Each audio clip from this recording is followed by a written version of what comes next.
Assalamualaikum warahmatullahi wabarakatuh. Bismillahirrohmanirrohim. Alhamdulillahirabbil alamin. Wassalatu wassalamu ala asrofil anbiya'i wal mursalin wa ala alihi washabihi ajmain.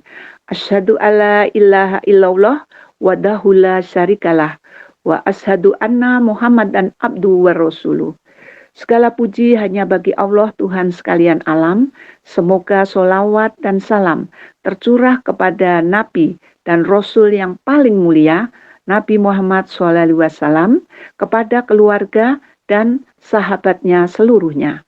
Aku bersaksi bahwa tidak ada Tuhan selain Allah yang Esa dan tidak ada sekutu baginya.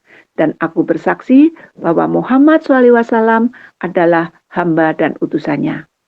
Para pendengar pemirsa Sirah Nabawiyah yang dirahmati Allah Subhanahu wa taala, bertemu lagi dengan Umi Nini Gawat dalam bab yang 117. Umi Nini Gawat selalu doakan kepada semua yang mendengarkan kisah Sirah Nabawiyah, semoga selalu dalam lindungan dan kasih sayang Allah Subhanahu wa taala, selalu dikaruniakan rahmat, hidayah, ridho dan surga Allah. Dan doa Umi Nini Gawat lagi, dipanjangkan umurnya yang berkah manfaat, sehat afiat jasmani rohani, rizki yang melimpah ruah berkah manfaat, dan selamat bahagia dunia akhirat. Kita sebagai umat Rasulullah SAW, jangan lupa selalu kita bersolawat agar kelak kita layak mendapat syafaatnya di yaumil akhir. Karena Rasulullah Nabi besar Muhammad SAW adalah manusia pilihan, manusia paling mulia, Nabi utusan Allah dan hamba Allah yang harus kita ikuti tuntunannya dan sunnah-sunnahnya. Kita mulai. Allahumma sholli ala Sayyidina Muhammad wa ala ali Sayyidina Muhammad. Bab yang 117 hari ini yaitu keputusan Sa'ad bin Mu'adz. Setelah dikepung sekian lama, Bani Quraizoh mengirim utusan. Mereka ingin kepungan dihentikan agar mereka bisa pergi seperti Bani Quainiko dan Bani Nadir. Namun Rasulullah SAW menolaknya sebab pengkhianatan Bani Quraizoh jauh lebih berbahaya daripada kedua suku Yahudi itu. Akhirnya Bani Quraizoh pun menyerah tanpa syarat. Rasulullah SAW setuju untuk mengangkat Sa'ad bin Mu'adz sebagai hakim untuk menjatuhkan hukuman kepada Bani Quraizoh.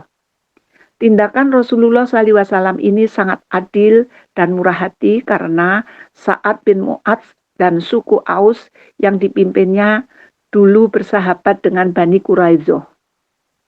Seperti halnya persahabatan Khazraj dengan Bani Qainuqa.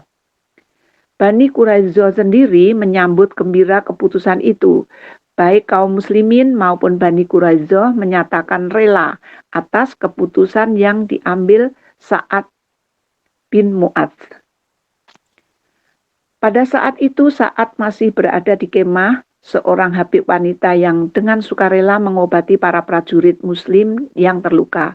Sa'ad dinaikkan ke atas unta dengan tangan terbalut dan menuju ke perkampungan Bani Quraizoh. Dengan tenang Sa'ad memikirkan apa yang akan diputuskannya. Sa'ad teringat betapa baiknya perlakuan Rasulullah SAW kepada orang-orang Yahudi. Beliau senantiasa mengingatkan para sahabatnya agar berbuat baik kepada mereka. Namun, kebaikan itu dibalas Yahudi dengan tipu daya, kelicikan, kerusakan ekonomi, dan penyebaran desas-desus untuk menjatuhkan Rasulullah SAW. Jika Bani Quraizoh dimaafkan dan dilepaskan, mereka akan berlaku seperti halnya Bani Nadir dan Bani Qainuqa yang terus melancarkan permusuhan. Bukankah kedatangan pasukan Azab akibat hasutan Huyai bin Akhtab, pemimpin Bani Nadir?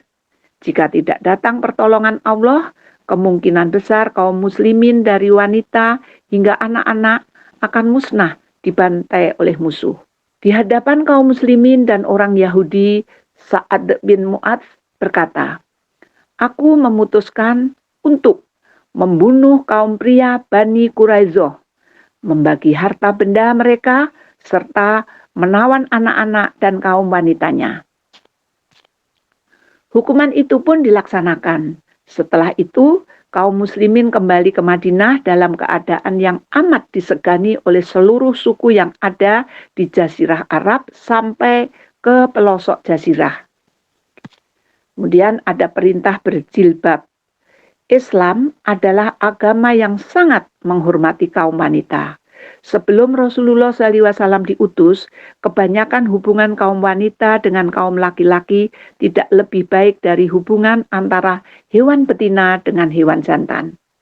Di Arab dan beberapa tempat lain, kaum wanita biasanya mempertontonkan diri untuk memamerkan kecantikan dengan berbagai perhiasannya kepada orang-orang lain selain suaminya. Wanita-wanita seperti itu biasanya bertukar pandang dan saling melontarkan kata-kata pujian yang manis kepada lelaki. Wahyu yang dibawa Rasulullah SAW mengatur hubungan antara wanita dan pria menjadi hubungan yang saling membantu sebagai sesama saudara dengan penuh kasih sayang. Hak dan kewajiban wanita serta laki-laki adalah sama. Hanya saja dengan cara yang sopan, laki-laki diberi kelebihan dalam beberapa hal.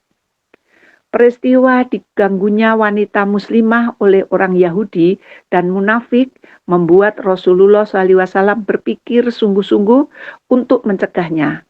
Seandainya para muslimah menutup auratnya, tentu mereka akan lebih dikenal dan terjaga. Rasulullah SAW sendiri telah lebih dahulu memberi contoh dengan memerintahkan istri-istrinya mengenakan hijab atau tapir jika ada tamu yang datang ke rumah beliau. Dalam keadaan ini, turunlah firman Allah. A'udzubillahi minasyaitonirrajim. Bismillahirrahmanirrahim. Dan orang-orang yang menyakiti orang-orang yang mukmin dan mukminat tanpa kesalahan yang mereka perbuat, maka sesungguhnya mereka telah memikul kebohongan dan dosa yang nyata. Surat Al-Ahzab, surat 33, ayat 58. Hai Nabi, katakanlah kepada istri-istrimu, anak-anak perempuanmu, dan istri-istri orang mukmin, hendaklah mereka mengulurkan jilbabnya ke seluruh tubuh mereka. Yang demikian itu supaya mereka lebih mudah untuk dikenal, karena itu mereka tidak diganggu dan Allah Subhanahu wa taala adalah Maha Pengampun lagi Maha Penyayang. Surat Al-Ahzab surat 33 ayat 59. Sesungguhnya jika tidak berhenti orang-orang munafik, orang-orang yang berpenyakit dalam hatinya, dan orang-orang yang menyebarkan kabar bohong di Madinah dari menyakitimu, niscaya kami perintahkan kamu untuk memerangi mereka. Kemudian mereka tidak menjadi tetanggamu di Madinah, melainkan dalam waktu yang sebentar. Surat Al-Ahzab, surat 33, ayat 60. Dalam keadaan terlaknat, di mana saja mereka dijumpai, mereka ditangkap dan dibunuh dengan sehebat-hebatnya. Surat Al-Ahzab, surat 33, ayat 61. Sebagai sunnah Allah yang berlaku atas orang-orang yang telah terdahulu sebelummu, dan kamu sekali-kali tiada akan mendapati perubahan pada sunnah Allah. Surat Al-Ahzab, surat 33, ayat 62. Maha benar Allah dengan segala firman-Nya. Untuk bab 117, sampai di sini dulu. Kita jumpa esok dengan bab berikutnya.